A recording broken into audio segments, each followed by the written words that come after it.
On en vient au dossier de ce journal qui nous conduit dans l'est du Burkina. La région va abriter à partir de demain la journée nationale du paysan pour la 17e édition. Si vous êtes à table, cela tombe bien puisque nous parlons de boissons et pas des moindres, c'est du dolo.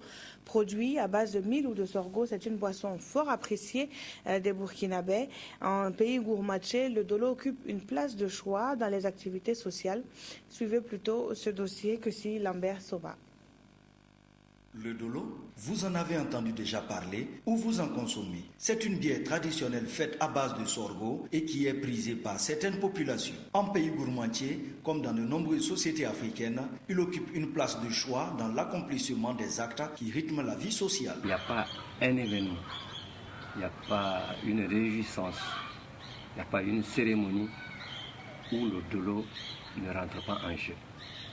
En pays gourmandier, les enfants nés le premier jour de la préparation du dolo s'appellent konkwadi. Mais ceux qui naissent le troisième jour, c'est-à-dire le jour de la vente, portent un autre nom. Bon, c'est ça qu'on appelle le nom circonstanciel.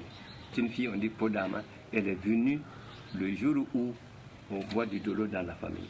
Ou Diadama, un garçon. Dans la ville de Fada, l'activité de dolotière se transmet de mère en fille. C'est depuis nos grands-mamans et moi aussi, je geste de faire le chapalo.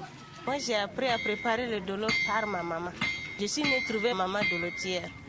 Ici, chacun y trouve pour sa bourse. 100 francs. Bidon de 1 litre qui fait 200 francs.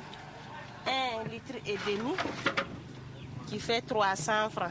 Et de l'avis des vendeuses, elles arrivent à s'en sortir tant bien que mal. Bon, un peu. Parce que c'est de là-bas, moi j'arrive à payer la scolarité de ma fille, sa santé et tout. Bon, un peu ça va. Avec l'aide de ses filles et de ses belles-filles, Madame Kanta Denise a fait de cette activité une véritable petite entreprise familiale. Elle vend du dolo 5 jours sur 7.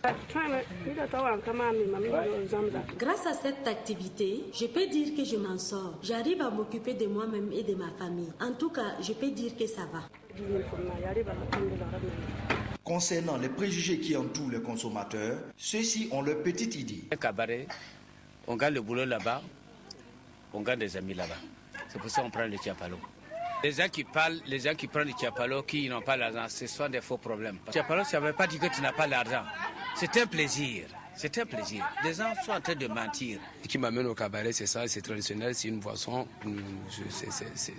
c'est une boisson naturelle.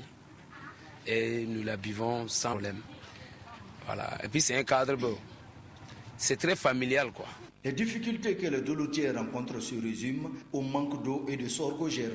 Au regard de l'engouement des populations pour cette boisson, nul doute que cette activité a encore de beaux jours devant elle.